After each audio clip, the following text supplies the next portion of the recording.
Welcome to The Nation. I'm Nadiah Abdul.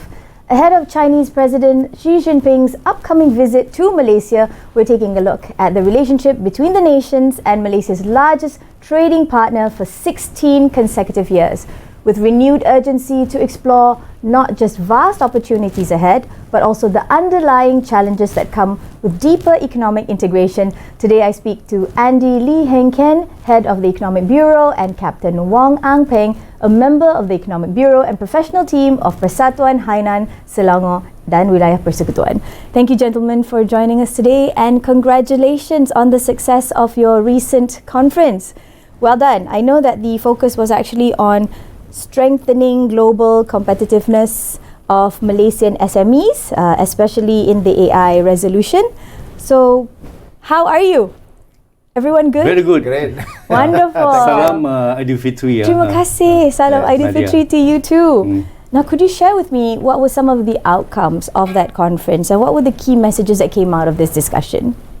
I think the main message that we got out of the business forum was that our benefits are not only the Hainan member, but also the non-Hainan members, including many Malay boys and girls who text me, and really very happy that we have already raised their awareness of government grant and programs, and also how to adopt AI in their business. Although they are small business, and they learn a lot of things from that forum.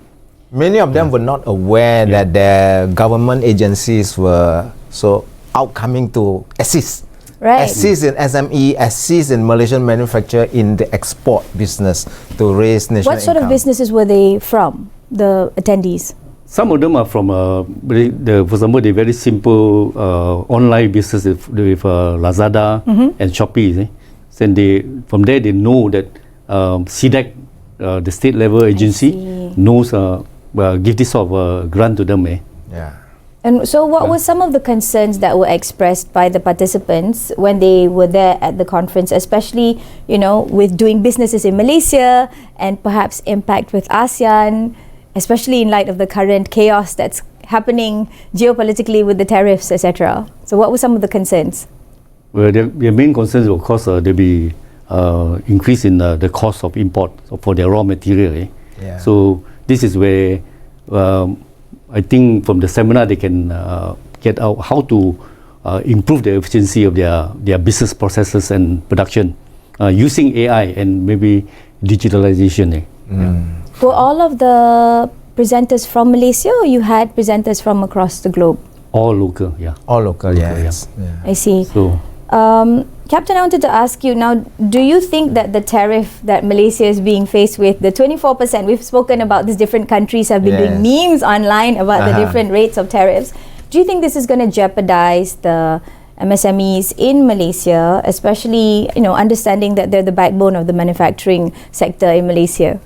I would say, I want to be very careful. I would say yes and no. Okay. Yes, definitely. Once the tariff is imposed, it will raise the cost of the, we are talking about US, of the buyer there. The price is going to be higher and they are going to import less. And certainly in that aspect, it's going to affect us. Yeah. No, because US is imposing this tariff on a broad base. Every country, almost every country is involved. Yes. And fortunately, if you look at Malaysia, other than Singapore, Malaysia is one of the lowest at 24%, but now they have revised it back on a pause of 90 days and down to 10%. But let's say 24%.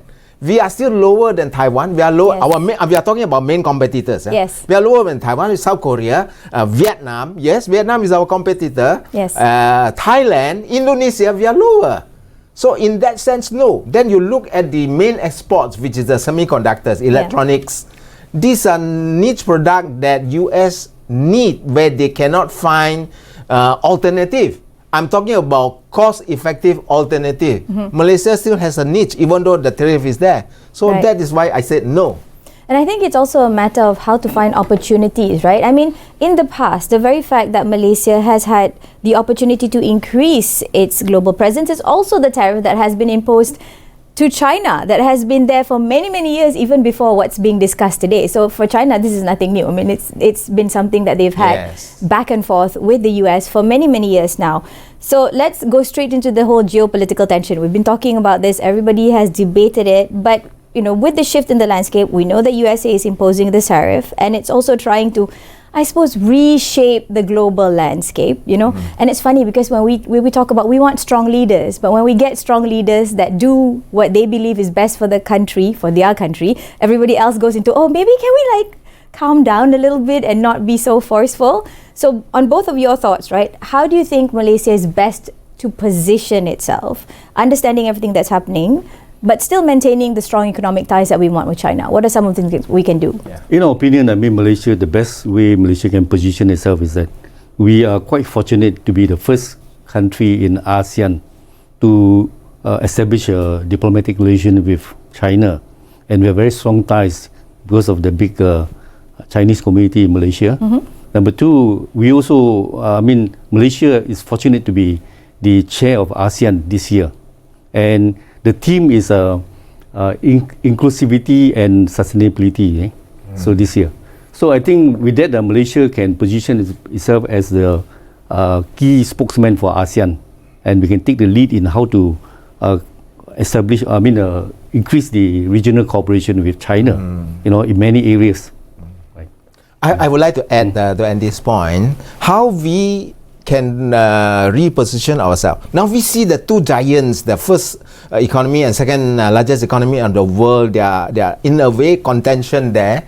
So how we want to take advantage of this? Surely China will want to diversify, move out a little bit to make use of friendly countries whereby they can use as a springboard to their exports. Yes. Malaysia, CPTPP, we are a free trade area which covers 13% of the GDP, which China is not a member. The Western country wanted to exclude China from the CPTPP.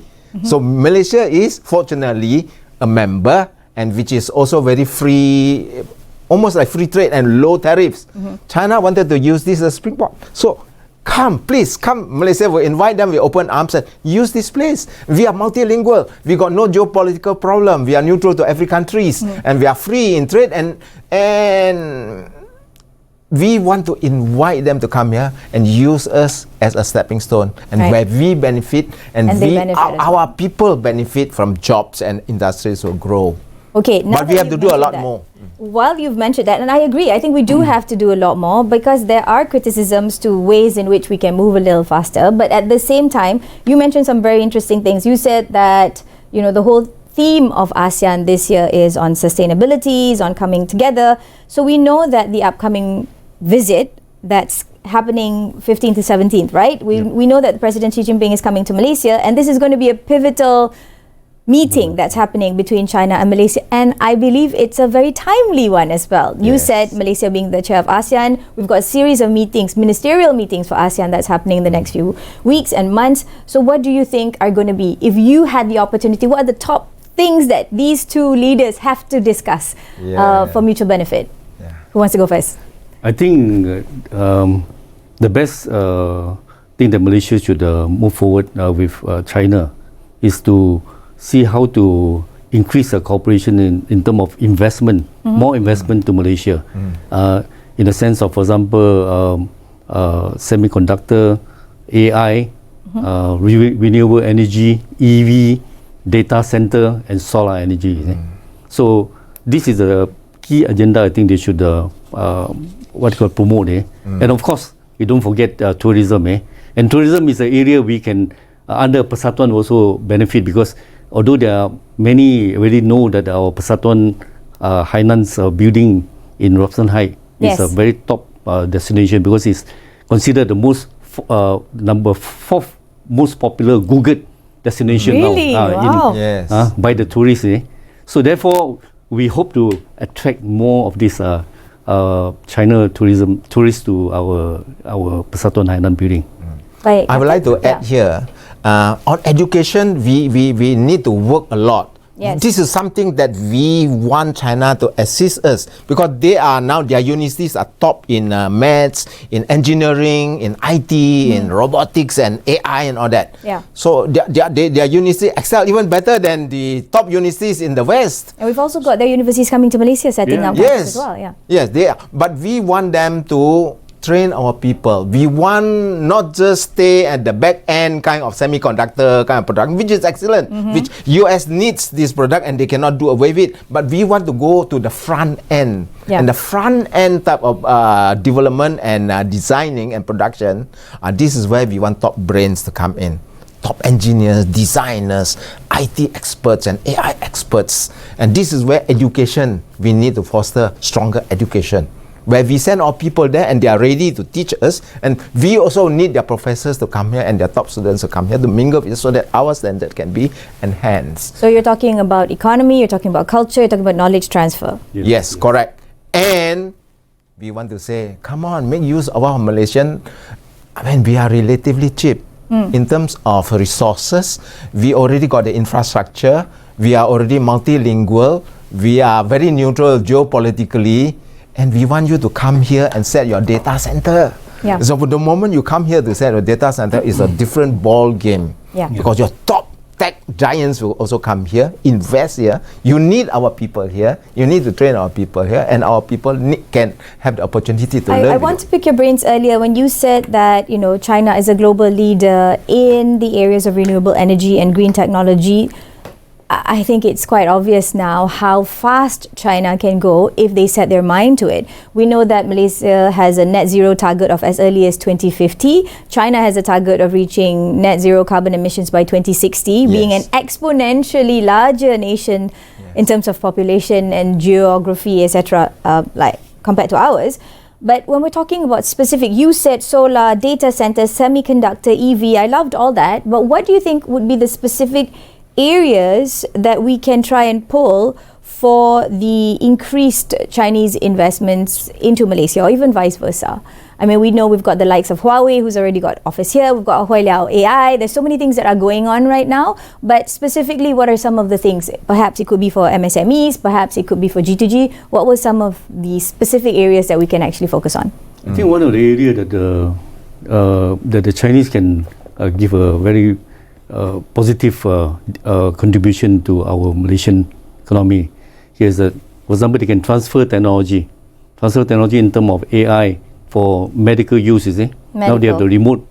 They have the remote They're control surgery robotics, now. They're going into exoskeletons and manufacturing, precision medicine. Because manufacturing, for example, now going to digitalization and using AI, which is very critical to improve the efficiency and production of Malaysian SME or SMI as well.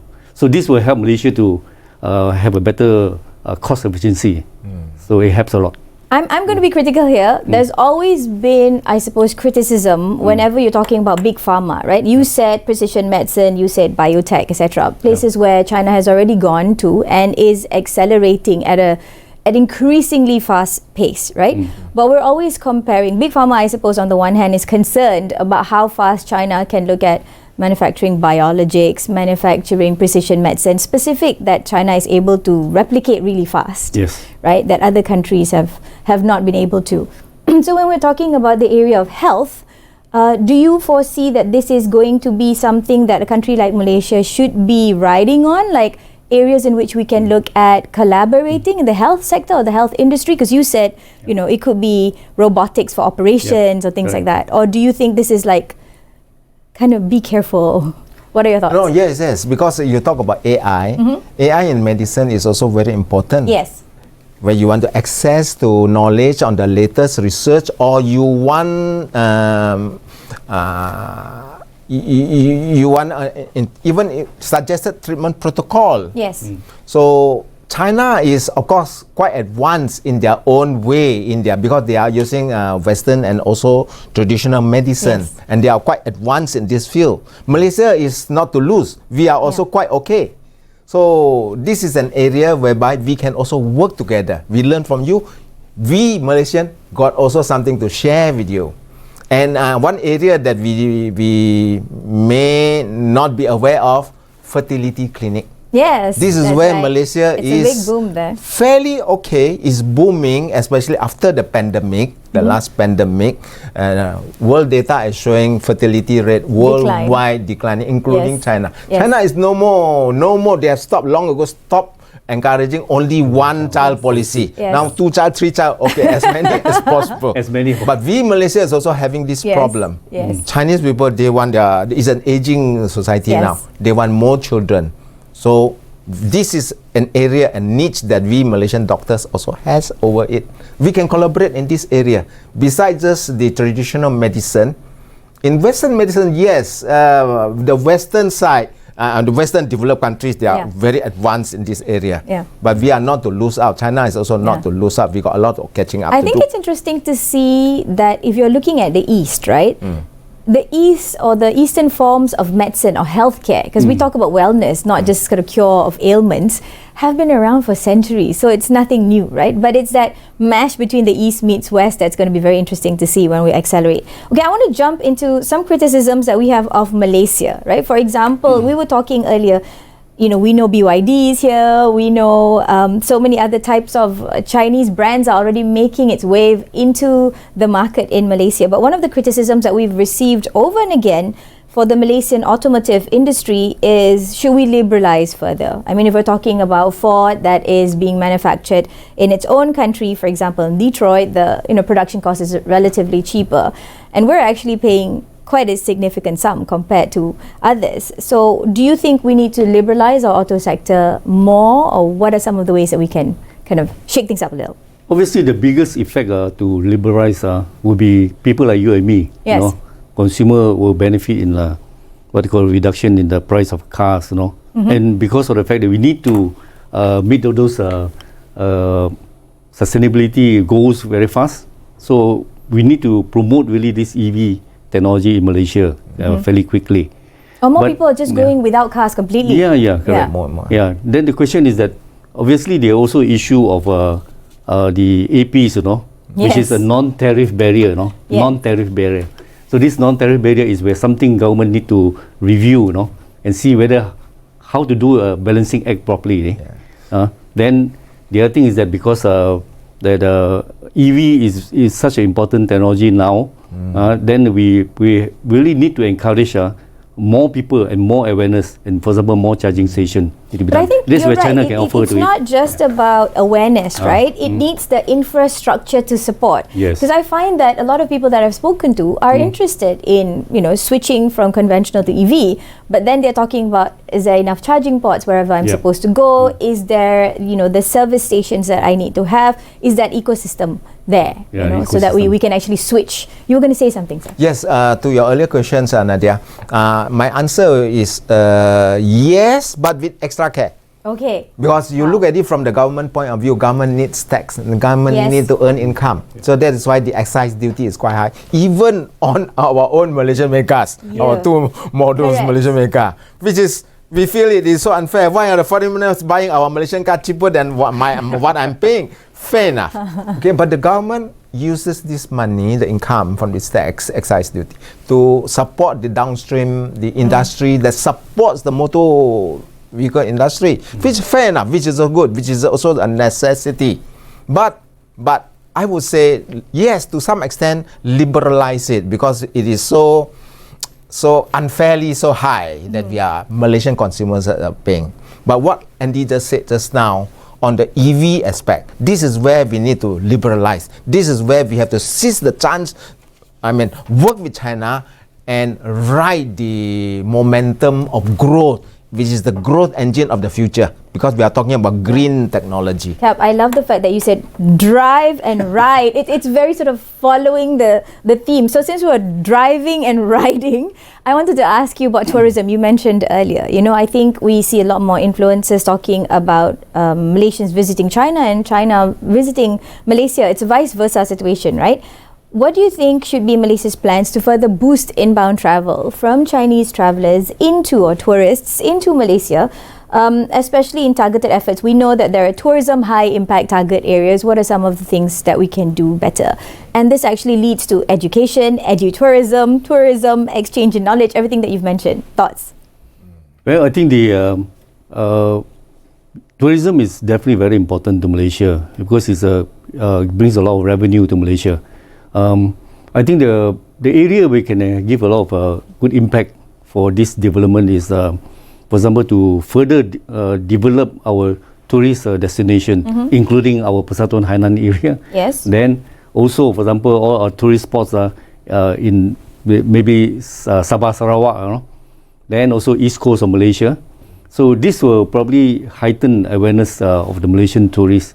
And another thing is that because of the fact of the Malaysia Second Home program. Yes. So you expect a lot of this, let's say China second home owner to be here, and they would like to visit all this place. So if you develop all this infrastructure and this ecosystem properly, then I think we can further attract more people and more tourist income. Yeah. You know? And when we're talking about tourism, we've also seen agro-tourism on the rise. And we've got busloads of tourists from China coming to Malaysia for durian, right? Yes. But then now they're growing durian in China as well. Not as good as ours. Really? You tried it? No. Okay, Captain. Ours Malaysian is still the best.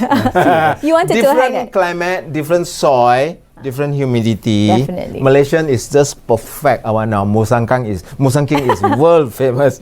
We've managed to speak about durian in this conversation. Captain, you wanted to add earlier. I wanted to add earlier to what Andy has been saying about the tourism aspect. Gone are the days whereby China people came in by plane loads, and they come and eat, they visit this place and that place and all that. Now they are rich. I mean, they are middle income people. They are fairly okay. They are rich. They can afford to spend. So we need to promote the middle income and the high end group of tourists. Promote it in cities like Shanghai, Beijing, Chengdu, Guangzhou, Hangzhou. These are the more developed area. And when people come in here, then we can promote the what they call cultural village, health tourism, which I mentioned just now. And although they are okay in health, it doesn't mean that they want everything from our part. But we give them the needs of what we have: health tourism, cultural village, our islands. They love our clean island, especially Sabah. Really? Northern part of Peninsula, the northern part, Langkawi. So these are areas that they would love to see. And don't forget, they, like what Andy said just now, Malaysia Second Home, they are already here. They already have one foot here. And they will have their family members and their close relatives and friends to bring them here to visit. This is an area, we need to tap this market. What else can we do to welcome them, to make them feel welcome here? Airport. Airport. Okay, what about the airport? Many people complain that they go long queue, they don't feel welcome, they get frustrated, and after they leave, they say no more. Okay, if we can say, okay, first the signage. Okay, I don't know, it can be sensitive to certain political groups and say why all the Mandarin words and all that. You need to have something to make them feel welcome. After all, you want their money, right? And then what about a special lane for them if it is possible? Make it easy for them to come. But I do agree that there are several things that we can do to make our country more welcoming, and the airport is definitely the first gateway when you come to Malaysia. But if you ask me, there'll be two things: the toilet and the airport. But that's sort of like more of my own personal thought. Now, I want to ask you about the growing interest when we're talking about tourism. We also talk about connectivity, right? And we know that there's interest in extending the China-Lao railway link to Malaysia's northern states via the ERL. We know that that's already in the works. So what kind of impact could this have, especially in the Belt and Road Initiative? And with Malaysia's infrastructure growth, where do you see this going? This is very important long-term objective for Malaysia and China, because this China-Laos connection with, let's say, the northern corridor of Malaysia, that area can promote a lot of tourism and also investment. Our opinion is that because China, on the western part of China, there's a huge Muslim population. I think almost 22 million. Population there, Muslim population. So they've been trading for a long time with those Kazakhstan, Kyrgyzstan, Tajikistan, all that. So I believe they already have some advanced what do you call that, entrepreneurial skill already. So they can work together with our northern corridor like Kelantan, and Terengganu, Yes. probably to train them on this type of businesses, which they have done. They have the history In with their those own country. Central Asian country. So that will promote a lot of what do you call that government effort, help the government effort to help the Muslim population in Kelantan. In fact, the total Muslim population in China is much larger than the Muslim population in Malaysia. Yeah, It's huge. Well, I personally went for exhibition for 5 days in Ningxia, which the capital called Yingchuan, the 10 million population there. Then I met a lot of Central Asian businessmen there, and they are really aggressive, Yeah. So I think the same thing we can transplant to East Coast of Malaysia, Okay, we're talking about transplanting. My final question to the both of you, we're talking about ASEAN and the role of promoting balance. Yep. In one sentence, what would it be your thoughts on ensuring that the relationship between China and Malaysia grows and the role that ASEAN can play? For ASEAN, how Malaysia going to play better? Obviously, I think ASEAN, this is a very good platform because we have 10 countries in ASEAN, and Malaysia is considered the leader here. Yep. Because it has a very balanced economy with good cultural connection, and also already doing business with China for a long time, since the day of Admiral Ching Ho, Yes. where Malacca was a hub, Yes. for many years. So I think we have somehow historical link and experience with China.